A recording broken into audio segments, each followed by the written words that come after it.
모세가 온 이스라엘을 불러 그들에게 이르되 이스라엘아 오늘 내가 너희의 귀에 말하는 규례와 법도를 듣고 그것을 배우며 지켜 행하라. 우리 하나님 여호와께서 호렙산에서 우리와 언약을 세우셨나니 이 언약은 여호와께서 우리 조상들과 세우신 것이 아니요 오늘 여기 살아있는 우리 곧 우리와 세우신 것이라. 여호와께서 산 위 불 가운데서 너희와 대면하여 말씀하시매 그때 너희가 불을 두려워하여 산에 오르지 못하므로 내가 여호와와 너희 중간에 서서 여호와의 말씀을 너희에게 전하였노라. 여호와께서 이르시되 나는 너를 애굽 땅 종되었던 집에서 인도하여 낸 내 하나님 여호와라. 아멘. 네, 우리 은혜라는 단어를 우리 기독교에서 아주 가장 많이 쓰는 단어들 중에 하나일 겁니다. 우리 기독교 그러면 사랑이라는 단어도 많이 쓰고 믿음이라는 단어도 많이 쓰고 소망이라는 단어, 은혜 이런 단어를 상당히 많이 사용하고 있습니다. 이 은혜는 죄인을 구원하시는 하나님의 방식입니다. 그러니까 죄인인 인간을 하나님께 죄를 짓고 범죄하여 타락한 인간을 하나님이 하나님의 심판과 형벌로부터 구원하는 겁니다. 하나님의 진노로부터 구원하여서 하나님의 생명을 다시 회복시켜 주시는 것. 이게 은혜입니다. 우리를 구원하는 하나님의 방식입니다. 우리는 인간이 죄를 짓고 타락하고 난 이후에는 죄로 모든 인간은 다 오염이 되었습니다. 죄라는 우리 강력한 바이러스에 전부 다 노출이 되었습니다. 우리가 아무리 의로운 행위를 하고 선한 행위를 하고 해도 이건 참 우리들끼리는 좋은 일입니다. 선행을 하고 의로운 일을 하고 어려운 사람을 도와주고 하는 일은 우리들끼리 너무나 좋고 또 칭찬해 줘야 될 일이고 사회가 좀 더 아름답게 변할 수 있는 아주 좋은 일입니다. 그런데 우리는 이미 죄에 오염되어 있기 때문에 우리의 그 어떠한 노력과 열심을 통해서도 하나님의 의, 하나님의 선에 이룰 수가 없습니다.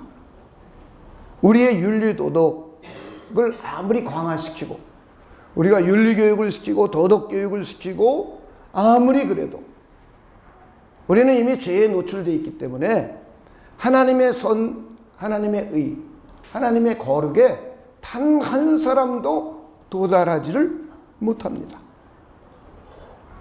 또 과학과 기술이라는 것은 우리 삶을 굉장히 편리하게 해줍니다. 그러나 우리를 구원해내지는 못합니다. 철학과 인문학도 우리를 인간답게 살아갈 수 있도록 해주기는 합니다. 그러나 그것이 우리를 하나님의 의나 하나님의 선에 도달해서 우리를 구원해내지를 못합니다. 우리의 고행, 우리의 그 어떠한 종교의식을 통해서도 하나님의 선, 하나님의 의, 우리를 구원해내시는 하나님의 선과 의에 이를 수가 없습니다. 다시 말해 인간의 자력을 가지고는 그 누구도 구원받을 수 없습니다. 이것이 인간의 비참함입니다. 외부에서 구원을 해줘야만 우리는 구원을 받을 수가 있습니다. 예를 들어 보면 영화에 나오는 아주 영화들 보면 밑에 불이 막 끓어오르고 있고 유황불이 타오르고 있고 그리고 거기에 수많은 사람들이 옹기종기 모여 있고 그러고 있습니다. 그리고 거기서 우리가 큰 공간에서 이리 뛰고 저리 뛰고 열심히 하고 있습니다. 그런데 인간의 역량과 능력을 가지고는 여기를 헤어나올 사람이 아무도 없습니다. 이때 헬기를 탄 구조 헬기가 와서 구조 사다리를 내려줄 때 사람들이 이곳으로부터 구조받아 올라가는 것처럼 우리 인간들은 이미 죄로 오염되어 있기 때문에 우리의 그 어떠한 노력을 가지고 하나님의 의, 하나님의 선, 하나님의 형벌과 심판으로부터 구원받을 사람이 단 한 사람도 없습니다. 외부에서 누군가 와서 구원을 해줘야만 우리에게 가능합니다. 하나님께서 은혜를 베풀어 주셔서 그 하나님의 긍휼하심과 자비하심과 인자하심을 통해서 우리에게 은혜를 베풀어 주셔서 당신의 아들이신 예수 그리스도를 저와 여러분의 중보자로 보내주셨습니다. 그리고는 그 예수님이 이 땅에 오셔서 저와 여러분을 대신해서 우리의 형벌을 대신 받아주셨어요. 우리의 죄값을 대신 담당해 주셨습니다. 그리고는 하나님의 명령과 하나님의 계명에 100% 순종하셔서 율법의 마침이 되었습니다. 그리고는 하나님의 성령의 감동을 받아서 저와 여러분이 이 예수님, 중보자이신 그분, 우리의 구원자이신 그분을 믿게 되었습니다. 우리는 중보자이신 예수 그리스도를 이 땅에 우리의 구원자로 보내주신 것, 우리를 대신해서 죄의 형벌을 받고 우리를 대신해서 하나님의 율법과 계명을 대신 지켜주신 분, 이분을 보내주신 것 자체도 하나님의 은혜입니다. 그리고는 하나님의 성령의 감동을 받고 하나님의 성령의 부르심을 받아서 이 그리스도를 믿게 해준 것도 하나님의 은혜입니다. 우리는 믿고 싶다고 해서 우리가 믿어진 사람은 없습니다. 하나님께서 성령을 통해서 우리에게 믿을 수 있도록 해주셨기 때문에 우리는 믿는 것입니다. 쉬운 예를 들어서 여기 앉아있는 사람들 가운데 모태신앙자들이 교회를 어려서부터 자기 의사와 상관없이 교회를 나왔습니다. 성경도 암송하고 기도도 하고 했습니다. 그런데 초등학교 4학년쯤 돼서 제가 자랄 때는 고등학생이나 대학생 돼야 그랬습니다. 그리고 80년대, 90년대만 하더라도 중학생이 되었어만 고민했는데 요즘은 초등학교 4학년만 되면 고민하기 시작해요. 나 교회 안 갈래요. 하나님이 어디 있어요? 엄마 아빠 교회에다 헌금하지 마세요. 이렇게 얘기를 합니다. 아무리 어려서부터 교회를 성실히 나오고 성경 주일학교에서 성경을 많이 듣고 암송하고 배웠습니다. 그럼에도 불구하고 이 아이들은 아직 믿어지지 않았습니다. 그냥 부모에 의해서 나왔어요. 그런데 어느 순간에 믿어지기 시작해요. 예수님이 나를 위하여 십자가에 피 흘려 죽으신 구원자라는 게 믿어져요. 나를 대해서 대신 형벌을 받으셨다는 게 믿어져요. 하나님이 우주 만물을 창조했다는 게 믿어져요. 아, 내가 죄인이었다는 게 믿어져요. 그래서 우리 믿음을 갖게 되었습니다. 저와 여러분이 지금 그리스도를, 하나님의 아들이신 그분을 우리의 구원자로, 우리를 위하여 대신 십자가에 죄값을 치러주신 분이라고 믿고 있고, 그분이 우리가 지켜야 될 하나님의 행위 언약을 대신 다 지켜주신 분임을 믿고 있다면 우리는 모두 하나님의 성령에 의해서 믿게 된 사람들입니다. 이렇게 우리가 믿음을 갖게 되는 것도 하나님의 은혜에 의해서 믿음을 갖게 되었습니다. 그리고는 이제 저와 여러분이 하나님이 기뻐하시는 선한 일, 거룩한 행동, 의로운 행동, 신앙의 열매를 조금씩 맺어갑니다. 그런 이것조차도 저와 여러분이 맺으려고 해서 저와 여러분의 열심을 통해서 맺어져 가는 것이 아니라, 물론 그렇게도 일부 맺어질 수는 있겠어요. 그러나 실제로 우리는 우리의 노력과 우리의 열심을 가지고 하나님의 말씀을 지켜나가고 율법을 지켜나가고 십계명을 지켜나가는 데에는 한계가 있고 어려움이 있습니다. 그래서 하나님은 우리 안에 계신 성령을 통하여 하나님의 율법들을 하나씩 하나씩 이루어갈 수 있도록 하나님께서 성령을 우리에게 인쳐 주셨어요. 그리고 성령께서 우리가 그런 삶을 살아갈 수 있도록 한 걸음씩 한 걸음씩 이끌어주고 계십니다. 이것조차도 하나님의 은혜입니다. 그걸 통해서 하나님은 영광을 받아주십니다. 그걸 통해서 하나님은 저와 여러분에게 상급도 베풀어 주십니다. 이것이 바로 하나님의 은혜입니다. 그런데 이 하나님의 은혜가 신약 성경에는 예수님이 이 땅에 오시고 우리를 위하여 십자가 피 흘려 죽으시고 그런 것이 직접 신약 성경 속에서는 그려지고 있고 묘사되고 있고 표현되고 있습니다. 마태복음, 마가복음, 누가복음, 요한복음에도 표현되고 있고 각 서신서에서들도 그 이야기를 아주 깊이 다루고 있습니다. 그래서 우리는 신약 성경은 은혜로운 책이다, 복음적인 책이다, 복음을 직접적으로 말했고 은혜로운 책이다 말을 합니다. 그런데 과연 구약 성경도 그러한가? 구약 성경도 우리 행위가 아닌 우리의 공로가 아닌 하나님의 은혜로 우리를 구원받는가? 우리는 생각해 봐야 됩니다. 우리는 구약 성경도 역시 하나님의 은혜로 가득 기록되어 있는 책이고 하나님의 은혜로 우리 인간들을 죄로부터 하나님의 형벌과 심판으로부터 영벌로부터 이 땅의 고난과 고통으로부터 구원해내시는 하나님의 방식임을 우리는 볼 수 있습니다. 그래서 우리는 제목을 은혜 언약과 구약이라는 제목으로 생각해 보고 있어요.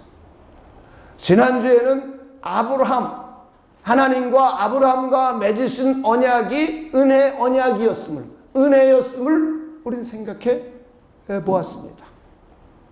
오늘 우리 정창수 집사가 암송한 것처럼 하나님은 아브라함이 하나님을 믿게 되니까 하나님은 그것을 의로 여겨 주셨습니다. 아브라함이 할례를 하기도 전입니다. 아브라함이 독자 이삭을 하나님께 드리기도 수십 년 전입니다. 오늘 우리가 읽은 율법을 받기도 430년이 훨씬 넘은 이전의 일입니다. 그런데 이미 하나님은 아브라함에게 하나님을 믿음으로 해서 하나님은 그를 의로운 자로 인정해 주시고 의로운 자라고 선언해 주고 선포해 주셨습니다. 그리고는 그에게 그 이후에 하나님의 백성이 된 그에게 하나님께 구원을 받은 백성이 된 그에게 할례라는 의식을 하도록 하셨어요. 그러므로 해서 너는 하나님의 백성이라는 표징, 증표를 갖게 되었습니다. 남기게 되었어요. 그리고 그 이후로 아브라함의 후손들은 하나님의 백성이라는 표시로 전부 할례를 합니다. 그리고는 그로부터 수십 년이 지난 후에 아브라함은 하나님의 명령을 따라서 독자 이삭을 하나님께 드리는 경험을 했습니다. 이때에도 하나님께서는 하나님의 어린 양이신 이삭을 대신할 어린 양을 예비해 놓으셨어요. 그러므로 해서 중보자이신 그리스도를 예표하고 있고 중보자이신 그리스도의 그림자가 되고 있습니다. 그리고는 오늘 우리가 읽은 신약성경도 구약성경 이 내용도 그 이후로 400년이 훨씬 지난 후에 하나님의 모세를 통하여 시내산에서 율법을 수여하면서 언약을 맺고 있는 장면입니다. 오늘 우리는 이 신의 산에 세운 이 모세의 언약이 은혜의 언약이 되는지 안 되는지를 우리는 생각해 보려고 합니다. 우리는 한번 오늘 본문 1절을 한번 읽어 보도록 하겠습니다. 오늘 1절입니다. 모세가 온 이스라엘을 불러 그들에게 이르되 이스라엘아 오늘 내가 너희의 귀에 말하는 규례와 법도를 듣고 그것을 배우며 지켜 행하라. 참 행위 언약 같은 모양으로 그려져 있어요. 우리는 구약 성경, 특히 모세 오경을 배우고 공부하고 아는 것이 우리 굉장히 중요합니다. 유대인들은 오늘날에도 모세 오경을 철저히 배우고 가르칩니다. 암송하게 합니다.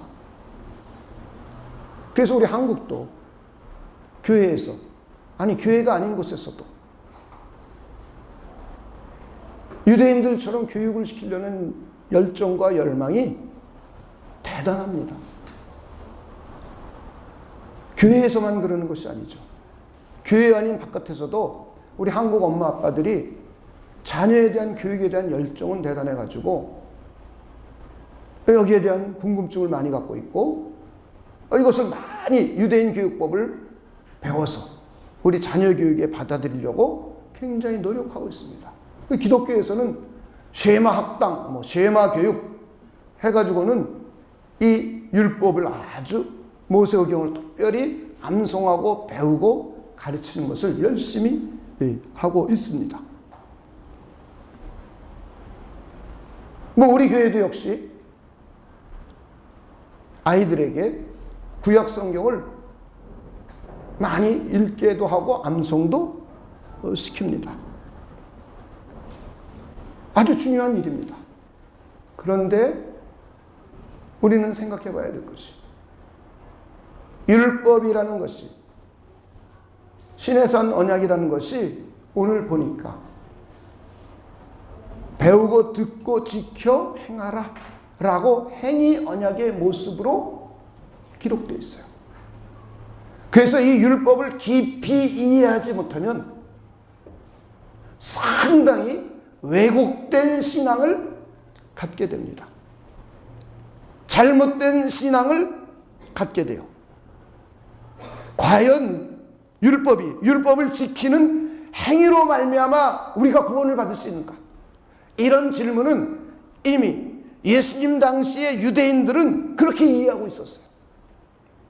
예수님 당시의 유대인들은 율법을 지켜 행위함으로 해서 자기네들만이 하나님의 나라의 백성이 되는 구원을 받는다고 생각을 했습니다.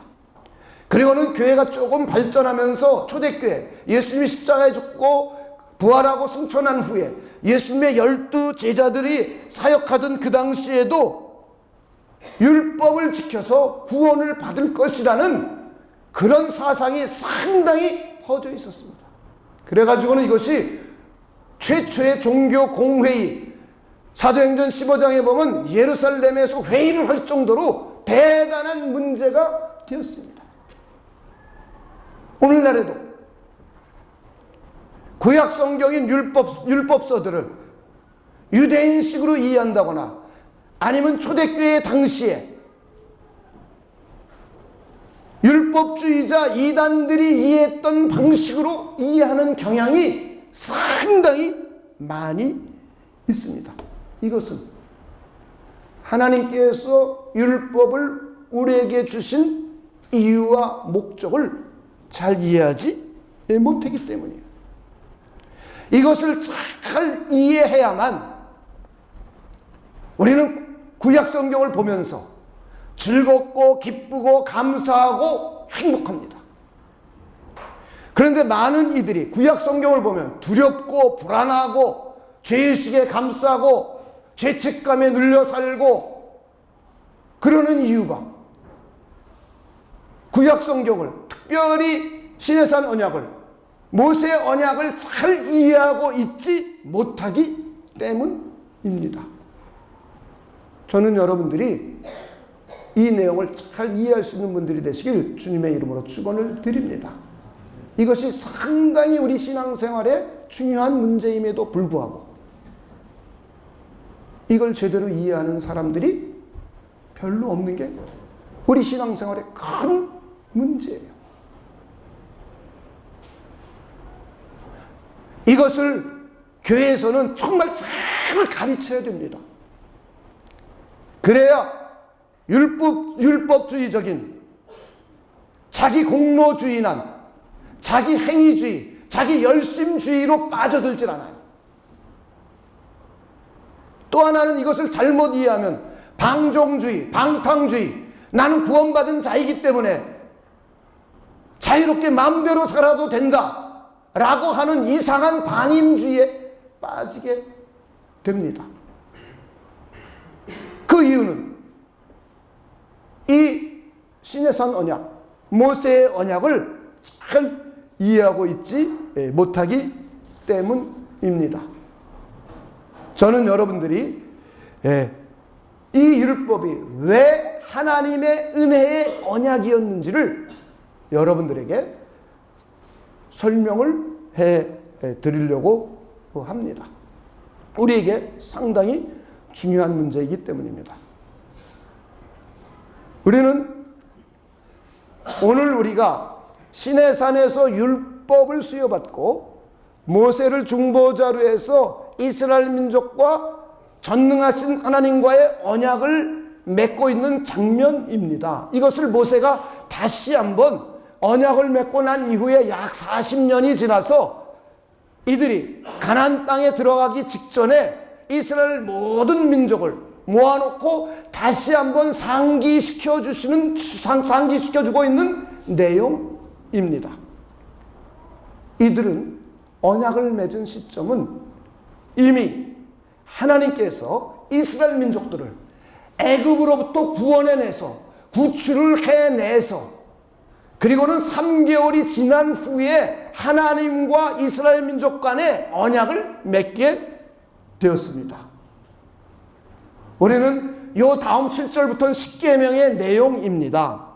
십계명의 내용을 주고 여러 가지 율법의 내용들을 쭉 소개해주고 있는 내용입니다. 그런데 하나님이 이스라엘 민족에게 5장 6절에 보면 나는 너를 애굽 땅 종되었던 집에서 인도하여 낸 내 하나님 여호와라 라고 말씀을 하고 있습니다. 이미 시내산에서 언약을 맺기 이전에 이스라엘 민족은 이미 구원을 받았습니다. 구원을 받고 시내산까지 도착을 했습니다. 그리고 난 후에 하나님과 이스라엘 민족 사이에 언약을 맺게 됩니다. 그런데 우리는 이 성경을 보면 하나님께서 이스라엘 민족을 구원하게 된 동기를 우리는 볼 수가 있습니다. 우리 출애굽기 2장 23절로부터 25절까지를 한번 보도록 하겠습니다. 출애굽기 2장 23절부터 25절까지는 이스라엘 민족을 왜 하나님께서 구출해내게 되었는지를 기록하고 있습니다. 여러 해 후에 애굽 왕은 죽었고 이스라엘 자손은 고된 노동으로 말미암아 탄식하며 부르짖으니 그 고된 노동으로 말미암아 부르짖는 소리가 하나님께 상달된지라. 이것은 이스라엘 민족이 애굽에 들어가 난 이후에 40년이 지난 후입니다. 400년이 지나고 난 후의 이야기입니다. 400년 전에는 요셉을 통해서 이들이 애굽에 들어갔어요. 요셉은 국무총리였습니다. 그래서 이 가족들이 아주 잘 지낼 수 있었습니다. 그러나 요셉이 죽고 세월이 지나간 후에 애굽 땅에서 이들은 소수 민족입니다. 이들은 주류 사회의 민족들이 아니에요. 그래서 이들은 상류 사회 계급으로 진출할 수는 없었어요. 이들은 오히려 400년이 지난 후의 모습을 오늘 성경의 모습은 노예의 삶의 모습입니다. 그러니 이들이 고통스럽고 탄식하는 소리가 하나님께 들렸어요. 그랬더니 하나님이 그들의 고통 소리를 들으시고, 자, 그 다음 한번 읽어보겠습니다. 한번 읽어봅니다. 시작. 하나님이 아브라함과 이삭과 야곱에게 세운 그의 언약을 기억하사. 하나님이 이스라엘 자손을 돌보셨고 하나님이 그들을 기억하셨더라. 그들의 고통 소리와 부르짖는 소리가 들려지니까 하나님은 지금으로부터 약 400년 전, 430년쯤 전에 아브라함과 하신 언약을 기억하셨어요. 그리고는 이들을 구원해내기로 계획을 세우셨습니다. 그래서 하나님은 이들을 지도할 모세를 세우셨어요. 모세를 세워주고 이 모세를 통하여서 이스라엘 민족을 구원해냈습니다. 이렇게 이스라엘 민족이 시내산에서 언약을 맺기도 이전에 이미 하나님은 아브라함과 언약을 맺으셨어요. 아브라함을 통해서, 이삭을 통해서, 야곱을 통해서 나는 너와 너희 후손들의 하나님이 되고 너희 후손들은 내 백성이 되리라. 하나님과 이스라엘 민족 사이에는, 아브라함의 후손들 사이에는 이미 하나님과 백성 사이, 왕 사이에 이미 언약이 이루어졌습니다. 그리고는 이 약속을 따라서 하나님이 구원해 내시는 거예요. 하나님이 이들을 구원해 내시기 위해서 하나님이 크신 능력을 보여줬습니다. 이스라엘 민족은 400년 동안 애굽 땅에서 살았기 때문에 성경은 기록이 전혀 없습니다. 거기서 어떻게 살았는지. 단지 마지막 나올 때 노예의 모습이라는 것은 몇 줄 정도만 기록하고 있어요. 그리고는 이들이 하나님을 믿고 의지하고 따르게 하기 위해서는 하나님의 크신 능력을 나타내 보여줘야 돼요. 그래서 하나님은 10가지 재앙을 나타내 보여주십니다. 이 재앙을 통해서 하나님의 백성 이스라엘과 애굽 백성, 하나님의 백성이 아닌 애굽 사이를 완전히 구별을 해내세요. 그래서 성경은 하나님과 하나님의 백성이 아닌 자를 구별하기 위하여 하나님께서 이적과 표징을 행하셨다라고 출애굽기는 기록하고 있어요. 이러므로 해서 하나님은 하나님의 백성들을 보호해주고 지켜주고 하나님의 백성이 아닌 자들을 징계하고 징책하고 그들에게 하나님의 재앙을 내려주신 것을 이스라엘 민족이 전체가 보았습니다. 그리고 바로 왕과 애굽 백성들도 다 보았습니다. 그러면서 그들이 드는 생각은 바로 왕과 그의 대신들은 이들을 놓아주지 않으면 안 되겠구나, 이런 생각을 갖게 돼요. 그리고 이스라엘 민족들은 하나님은 전능하신, 우리가 믿는 하나님만이 전능하신 정말 유일하신 신실하신 하나님이구나를 알게 돼요. 그리고는 이 이적과 표적을 통해서 모세를 하나님이 지도자로 세우셨음을 믿고 인정하고 따르게 돼요.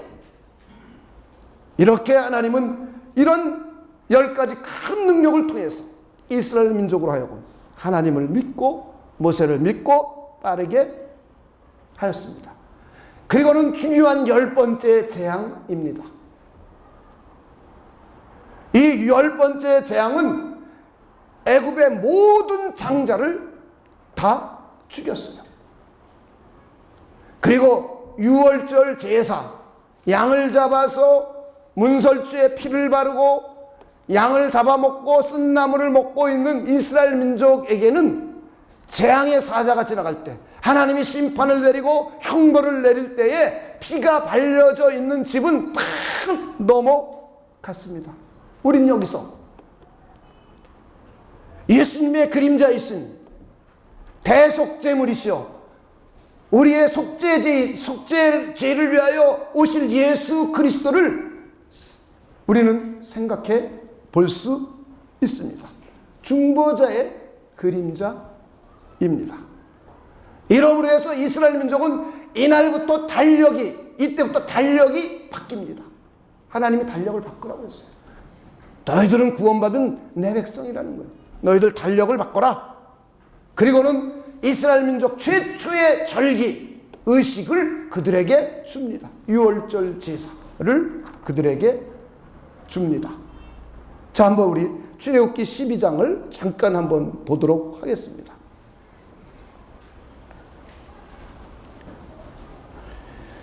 출애굽기 12장 2절을 보면 이 달을 너희에게 달의 시작 곧 해의 첫 달이 되게 하고 너희는 이스라엘 온 회중에게 말하여 이르라. 이달 열흘에 너희 각자가 어린 양을 잡을지니 각 가족대로 그 식구를 위하여 어린 양을 취하되 그 어린 양에 대하여 식구가 너무 적으면 그 집의 이웃과 함께 사람 수를 따라서 하나를 잡고 각 사람이 먹을 수 있는 분량에 따라서 너희 어린 양을 계산할 것이며 너희 어린 양은 흠없고 1년 된 수컷으로 하되 양이나 염소 중에서 취하지 말고 이달 열나흘까지 간직하였다가 해질 때 이스라엘 회중이 그 양을 잡고 한번 7절 한번 읽어봅시다. 시작. 그 피를 양을 먹을 집 좌우 문설주와 인방에 바르고 그 다음에 12절입니다. 12절. 이제 여호와의 유월절이라 말하고 난 다음에 하나님이 하시는 말씀입니다. 내가 그 밤에 애굽 땅에 두루 다니며 사람이나 짐승을 막론하고 애굽 땅에 있는 모든 처음 난 것을 다 치고 애굽의 모든 신을 내가 심판하리라. 나는 여호와라. 내가 애굽 땅을 칠 때에 그 다음 있습니다. 시작. 그 피가 너희가 사는 집에 있어서 너희를 위하여 표적이 될지라. 내가 피를 볼 때에 너희를 넘어가리니 재앙이 너희에게 내려 멸하지 아니하리라. 너희는 이 날을 기념하여 여호와의 절기를 삼아 영원한 규례로 대대로 지킬지니라. 이 유월절 제사를 지내고 난 후에 어린 양을 잡아 좌우 문설주에 바르고 이때에 하나님의 심판이 그들에게 임합니다. 애굽의 모든 신들을 심판하고 애굽의 장자들을 전부 죽입니다. 심지어 짐승까지 죽여요. 그리고는 피가 발려져 있는 모든 집은 하나님의 심판을 하지 않고 넘어갑니다. 패스 오버. 그래서 패스 오버라는 히브리 민족이 되는 거예요. 넘어갔어요. 그러자 바로 왕과 그의 신하들은 이스라엘 민족을 보내줍니다. 이스라엘 민족은 이제 여기를 지나 유월절 제사를 지내고 난 후에 홍해를 건너 3개월이 걸쳐서 시내산에 도착합니다. 우린 여기서 유월절 제사는 어린 양, 중보자, 예수 그리스도의 그림자예요. 그리고 홍해는 세례를 상징합니다. 고린도전서 10장에 기록되어 있어요. 그리고는 시내산에 와서 율법을 주십니다. 하나님이 이스라엘 민족을 구원하고 난 이후에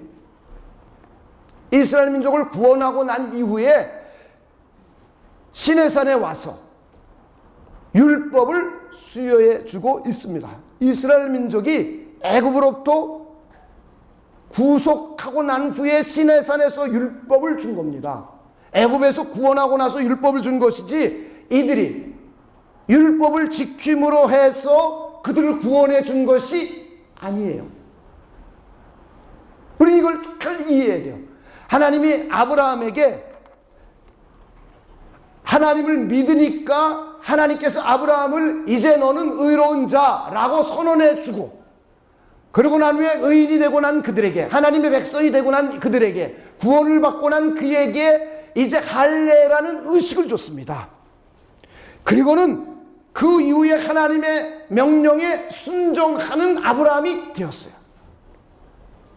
할례를 함으로 독자 이삭을 바치라는 말씀에 순종함으로 아브라함이 구원을 받은 것이 아니라 하나님을 믿음으로 해서 구원을 받았어요. 그리고는 할례라는 표징을 줬어요. 그리고는 하나님의 뜻에 순종할 수 있는 아브라함이 되었어요. 그리고는 400년이 훨씬 지난 후에 하나님께서는 이스라엘 민족에게 율법을 주셨습니다. 그런데 이스라엘 민족에게 율법을 주는 것도 너희들이 율법을 지키고 그리고 너희들이 의식을 잘 제사를 잘 드려서 구원받은 내 백성이 되는 것이 아니라 하나님이 이미 아브라함과 언약을 맺고 이 언약을 따라서 하나님은 이스라엘 민족을 구속해내셨습니다.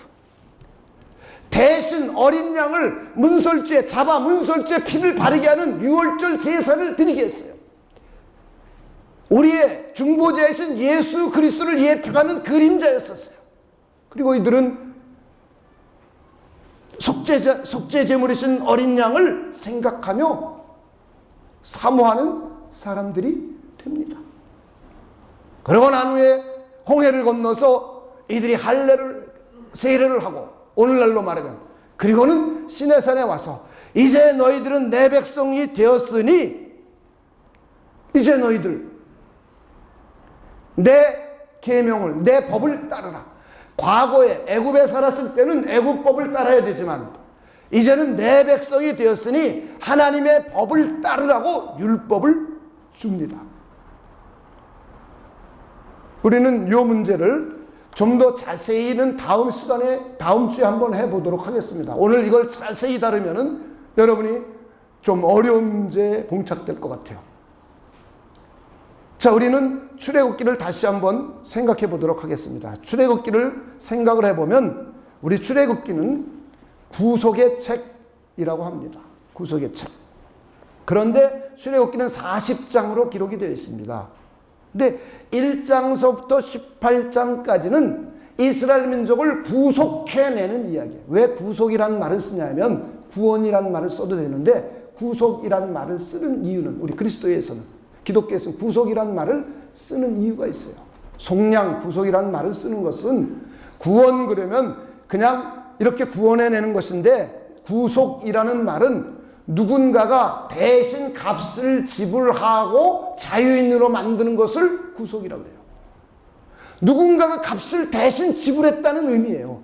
하나님께서 하나님의 백성들의 죄에 대한 심판과 형벌을 위하여 대신 하나님의 아들이신 예수님께서 속죄 제물이신 예수 그리스도께서 대신 우리의 중보자이신 예수 그리스도께서 대신 우리의 죄값을 지불해 주고 이스라엘 민족들도 유월절 어린 양이 대신 속죄 제물이 되어서 하나님의 심판을 받았어요. 그리고 하나님의 심판은 넘어갔습니다. 그리고는 이들을 구출해 내었습니다. 그래서 우리는 구원이라는 말을 기독교에서는 구속이라는 말로 씁니다. 이런 용어를 잘 이해하셔야 돼요. 이 용어조차 이해 못하면 그냥 구원받았대. 내 구원이 정말 형편없는 값싼 싸구려 같은 구원이 잘못 이해할 수가 있어요. 그래서 방종주의자가 되는 거예요. 우리의 구원은 하나님의 아들이 죽어야만 될 만큼 위대한 사건입니다. 이게 얼마나 위대한 사건이에요? 우리의 구속사건은 하나님이 천지를 창조한 것만큼 위대한 사건입니다. 근데 여기에 대한 이해가 없으면 이 구속사건을 그렇게 위대한 사건으로 이해하지 못합니다. 그래서 여러분의 성경을 이해해야 될 이유가 거기 있는 거예요. 그래야 우리의 신앙심이 깊어집니다. 그래야 우리가 하나님에 대한 감사함과 은혜가 깊어집니다. 그래야 우리는 살아계신 하나님의 뜻을 따라서 거룩한 삶을 살려고 합니다. 그래야 우리는 살아계신 하나님을 신실하게 예배하려고 합니다. 대충 노래하고 대충 찬양하고 대충 왔다 갔다 하고 우리가 그럴 정도의 사람이 아니에요. 저는 기독교 요즘 교회 모습을 보면 정말 눈물이 나와요. 하나님이 하신 이 엄청난 일을 통해서 우리가 구원받았는데 하나님을 대우하고 예우하는 모습들을 보면 분노가 치밀어 올라요. 하나님이 얼마나 엄청난 일을 하시고 우리를 구원해내셨는데 그리고 주님의 몸인 교회를 세우셨는데 그걸 우습게 알고 교회를 우습게 알고 하나님을 우습게 알고 믿는 사람인지 믿지 않는 사람인지 구별이 안 될 정도예요. 저는 여러분들이 그런 분이 되지 않기를 주님의 이름으로 축원을 드립니다. 우리는 이런 엄청난 하나님의 희생을 통해서 우리의 죄값과 우리의 형벌을 대신 받아주시고 우리가 지킬 수 없는 하나님의 계명을 대신 지켜주신 이 하나님의 은혜를 믿는 거예요. 그래서 우린 그리스도 예수와 연합이 되었어요. 그래서 그리스도의 공로가 내 것이 되었어요.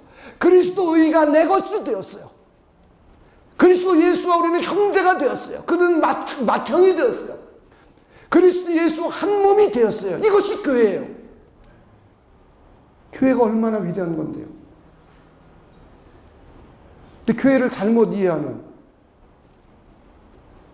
굉장히 이상한 신앙인으로 변질이 돼요.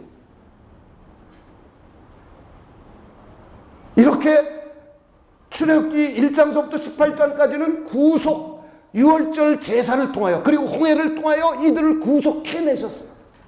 그리고 시내산에 와서 율법을 줬어요. 이것이 19장부터 24장까지입니다. 여기서 도덕법, 10계명을 중심으로 한 도덕법을 줬어요. 그리고 시민사회를 이루기 위하여 하나님의 나라의 백성사회를 이루기 위하여 사회법, 시민법을 줬어요. 재판을 할 수 있는 법을 알려줬어요. 이것이 19장에서 24장까지입니다. 그리고는 25장서부터 40장까지는 성막을 주었어요. 의식법을 줬어요. 우린 여기서 잘 생각해 봐야 돼요. 하나님이 우리를 구원하고 난 후에 하나님의 백성답게 살기 위하여 하나님의 계명을 줬어요. 율법을 줬어요. 시민법을 줬어요. 도덕법을 줬어요. 그런데 우리는 이 도덕법을 지키며 살아야 돼요. 오늘 배우고 가르치며 지켜 행하라 명령했어요. 그런데 저와 여러분은 이스라엘 민족들도 이것을 지키려고 무척 노력을 했는데 우리 세상에서 살다 보면 수많은 죄를 짓죠. 하나님 기뻐하지 않는 일도 많이 하게 됩니다. 물론 우리는 하나님이 기뻐하시는 일을 많이 하죠. 그러나 하나님이 기뻐하지 않는 일, 하나님의 계명을 어기는 일도 우리는 수없이 많이 저지릅니다. 근데 이스라엘 민족들도 마찬가지예요. 이때 25장부터 40장까지 하나님을 만날 수 있는 의식법을 줍니다. 이것이 레위기 전체적으로 기록되어 있어요. 이것은 죄를 짓고 난 이후에 이스라엘 민족들이 세상에서 살다 죄를 짓고 난 후에 안식일이라든가 유월절이라든가 이런 때 되면은 하나님 앞에 나오는 거예요. 그리고 하나님 앞에 나와서 어린 양을 잡는 겁니다. 유월절 제사에 어린 양을 드렸던 것처럼 제물을 양을 잡고 소를 잡고 염소를 잡아서 자기의 피를 속죄하는 속죄 제물, 대속물인 예수 그리스도의 그림자, 예표를 생각하는 거예요.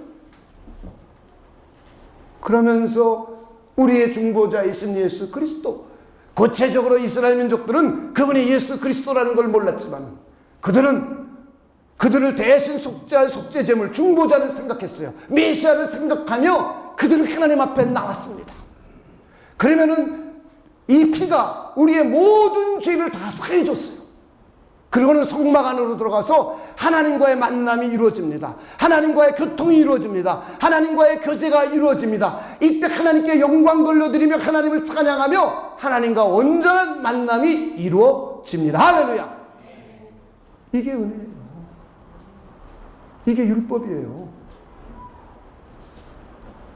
율법을 통전적으로 이해하지 못하면 이상하게 신앙을 갖게 돼요. 다음 시간에는 구체적으로 성경을 여러분들에게 찾아드리겠어요. 율법의 종류와 그 율법들이 하는 역할, 그 구체적으로 여러분들에게 찾아드리겠어요. 이렇게 구약 성경도 하나님이 모세와 시내산에서 맺어진 언약조차도 우리 눈에 보기에는 행위 언약의 형태를 가졌으나 깊이 내막을 들여다보면 하나님의 은혜의 언약임을 알 수가 있습니다. 할렐루야. 우리는 신약 성경만이 하나님의 은혜의 책이 아니라는 거예요. 구약 성경도 창세기 12장부터는 이스라엘 민족이 형성되는 겁니다. 창세기 1장서부터 11장까지는 전 인류에 관한 내용이에요. 그때도 이미 은혜 언약을 주었어요. 창세기 3장 15절을 통해서 여자의 후손이 오면 여자의 후손으로 한 중심적인 한 그룹과 뱀의 후손, 마귀의 후손이 한 그룹이 생겨나고 여자의 후손인 예수 그리스도가 뱀의 머리를 그의 범의 머리를 상하게 하는 것을 이미 창세기 3장 15절부터 약속해 놓았어요. 그리고는 노아 시대의 노아를 통해서 믿지 않는 사람이건 믿는 사람이건 자연의 은혜 가운데 일반적인 은혜와 은총을 모든 인간과 피조계에 내려주셨습니다. 그러므로 해서 하나님은 은혜의 하나님임을 알 수가 있어요. 그래서 우리 믿는 사람이건 믿지 않는 사람이건 이 땅에서 살아가는 데는 자기가 열심히 일하고 실력껏 일하면 그들의 삶은 믿지 않나 믿나 그렇게 큰 차이가 없습니다. 그러다가 창세기 12장에 와서 아브라함을 선택함으로 해서 하나님이 특별한 은혜 언약을 내려주셨어요. 이때부터 하나님의 민족이 형성되는 거예요. 구약이. 구체적으로 이스라엘 민족이. 아브라함의 혈육에 의한 하나님의 백성 민족이 형성되는 거예요. 그리고는 아브라함과 이삭과 야곱 그의 아들들을 시대를 거쳐서 드디어 이스라엘 민족과 시내산에서 모세와 함께 시내산 언약을 맺음으로 해서 이스라엘 민족이 이제 그 이후는 시내산 언약에 따라서 이스라엘 역사가 진행이 됩니다. 저는 여러분들이 이것을 잘 이해할 수 있는 분들이 되시길 주님의 이름으로 축원을 드립니다. 가장 기본적인 내용이에요, 기독교에. 그런데 이런 가장 기본적인 내용조차 사람들이 이해를 못한다면 우린 구약 성경을 잘못 이해하게 돼요. 구약 성경을 잘못 이해하면 우린 신앙생활이 이상한 신앙인으로 변질돼요. 그래서 여러분들이 구약의 모세 언약도 하나님의 은혜 언약임을 잘 생각해 볼 수 있는 분들이 되실 주님의 이름으로 축원을 드립니다. 다음 주에는 왜 은혜 언약인지를 다시 한번 조금 더 자세히 살펴보도록 하겠습니다. 우리 기도하겠습니다. 하나님 아버지, 하나님이 우리를 구원해내신 하나님의 방식이 하나님의 은혜임을 우리 마음속 깊이 생각하고 또 묵상하고 또 그런 믿음으로 살아갈 수 있는 우리 모두가 되도록 하나님께서 인도하여 주시옵소서. 그래서 우리는 율법서를 볼 적에도 하나님의 은혜를 바라보고 하나님의 은혜를 사모하고 하나님의 은혜 가운데 거하는 우리 모두가 되도록 하나님께서 역사하여 주시옵소서. 하나님의 성령께서 우리 사랑과 평안의 교회 모든 성도 한 사람 한 사람에게 하나님의 은혜 언약을 늘상 묵상하고 생각하고 감사할 수 있는 복된 삶이 되도록 하나님께서 역사하여 주시옵소서. 하나님께 감사를 드리며 예수님의 이름으로 기도하옵나이다. 아멘.